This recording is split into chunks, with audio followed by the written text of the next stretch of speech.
Pardon extreme angles, it's summertime and I've got to film when I can and when it's not too hot, so I'm out early in the morning.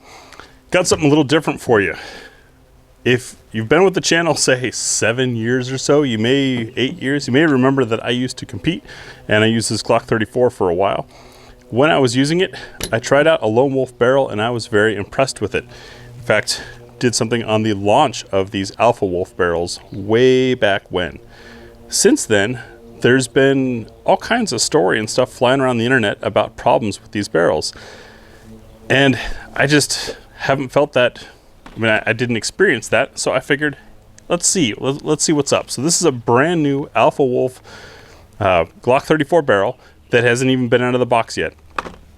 I've got my old Glock 34. Yeah, it's got some tweaks and mods to it, but it's a Glock 34 with the factory barrel back in it.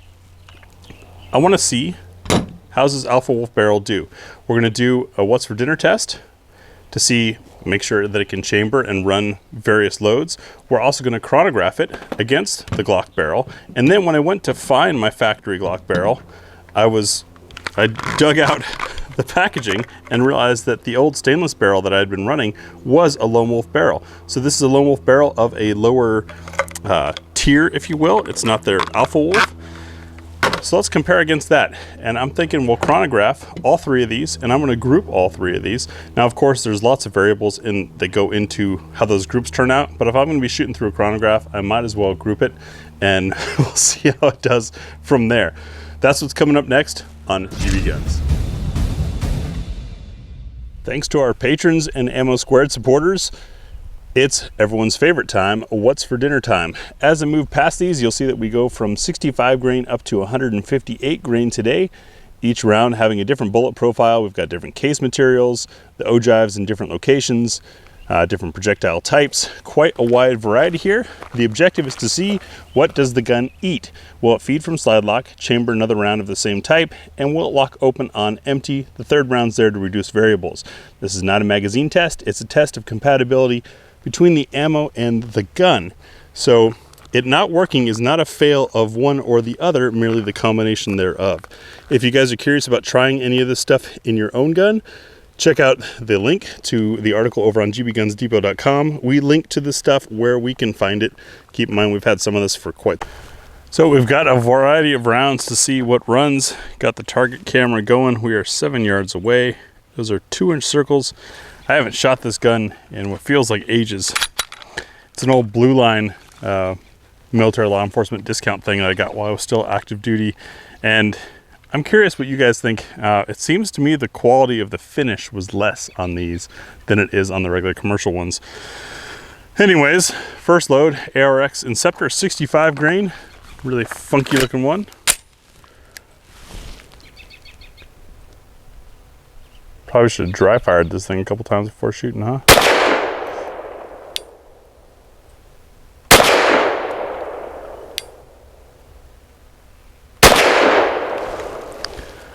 Lone Wolf don't care. Next up, another 65 grain of the Liberty Ammunition Civil Trainer.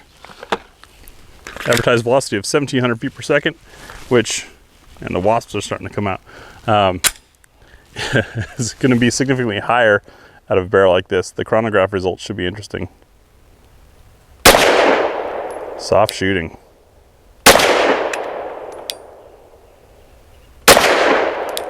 Easy. Did not get slide lock on that one. That could be recoil assembly. Keep in mind, we're just looking at the barrel for this video. Next, Fiocchi 100 grain pistol and revolver line frangible ammunition.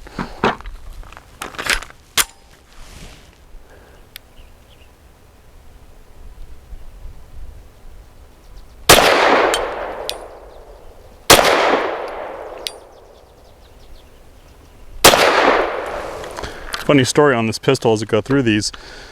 I tried a wildly ported barrel because this has the big open top slide, and it torched my night sights. That was years back. I never replaced the sight post. Next up, Fort Scott tumble upon impact 115 grain. These are the turned copper looking pieces. Ooh, that did not want to feed. Let's try that again for science.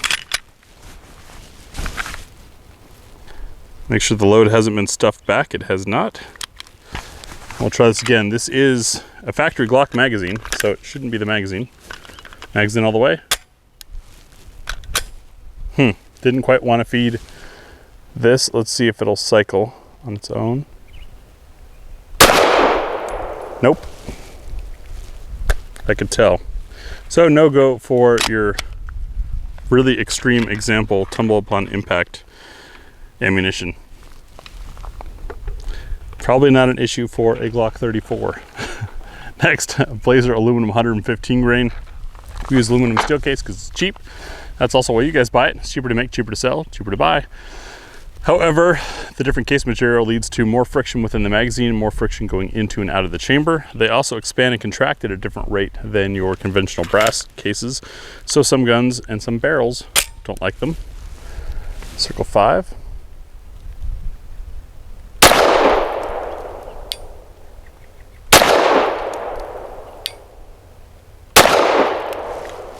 No issues with the Lone Wolf.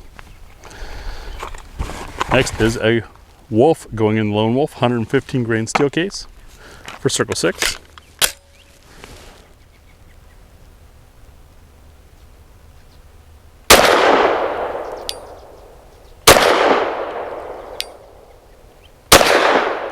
No issues and grouped nicely. Now we've got Remington UMC 124 grain lead less. This is a snubby 124 grain. Circle 7.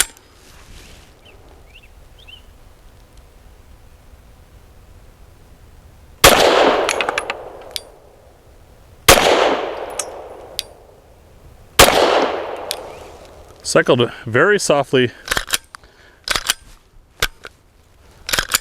Interesting that I'm not getting slide lock even with the mag all the way in. It's like a mag problem. Federal 138 grain synthetic jacketed hollow point. These are the blue ones that fragment.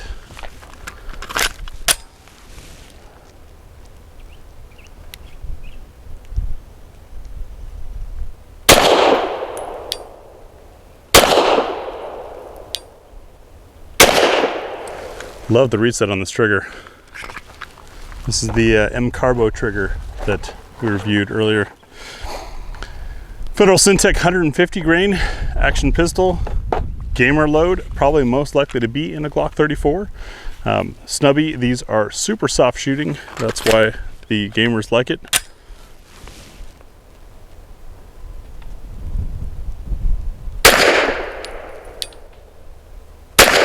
You can tell it's subsonic even out of this long barrel. Very soft shooting, very nice grouping, no issues. That's a good pairing right there. And our last load is going to be the PPU Subsonic 158 grain. Obviously something meant for sub guns and running suppressed, but it's the heaviest load that we have on hand. So let's see how it does in this barrel.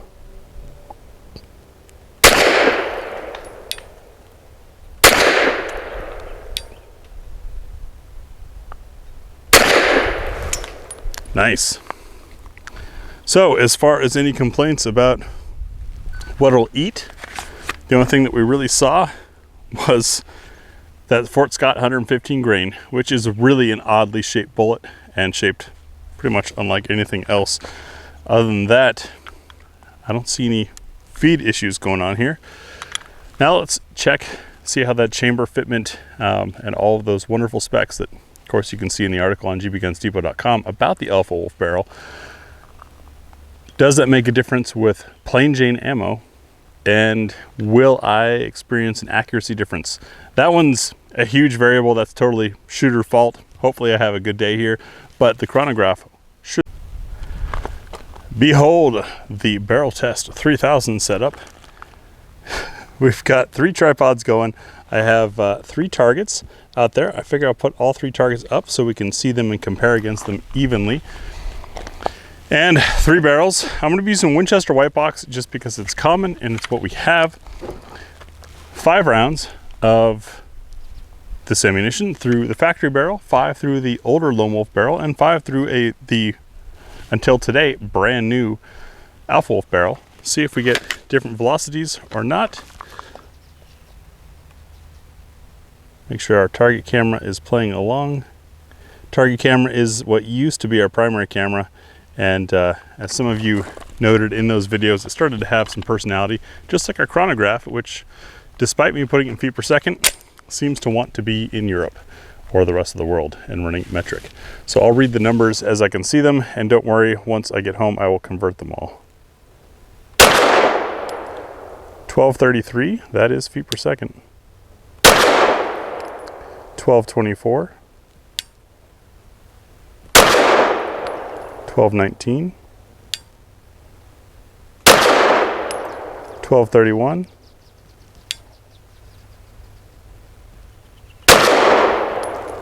and 1213.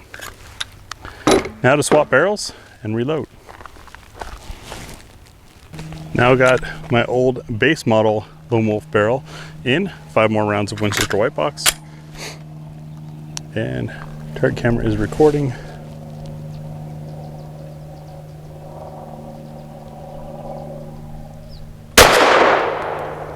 $12.36. Error.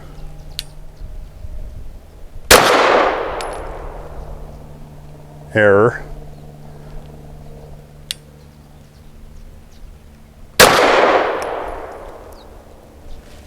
$12.10 it looks like. $12.21. Group was a little better. I was getting frustrated with that lack of measurement. I'm going to throw 3 more rounds in just so we have 5 readings.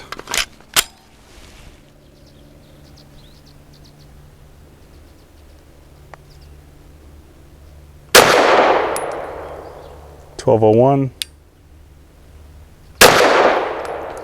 $12.11, $12.22. All right, now let's see how the Alpha Wolf barrel does. Now, as you're looking at accuracy and wondering how much is the barrel, how much is the shooter, there are a couple variables and different ways to look at it. Either I'm getting better with this gun that I haven't shot in years, or I'm getting fatigued because it's hot out, and this is the 3rd video that I've filmed today. So now with the Alpha Wolf barrel installed, 5 more rounds of Winchester White Box. It just gave me error 3 on the chrono, even though nothing was fired. It's disturbing.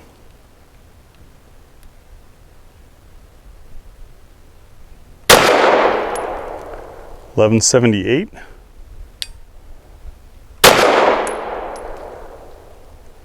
Error 3. $11.82.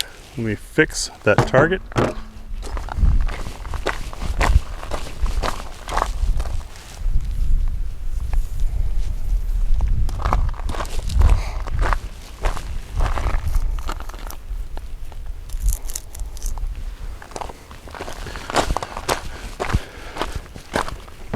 Sorry about that pause.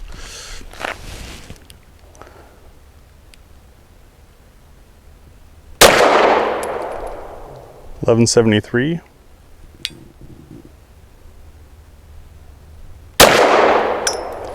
$11.82.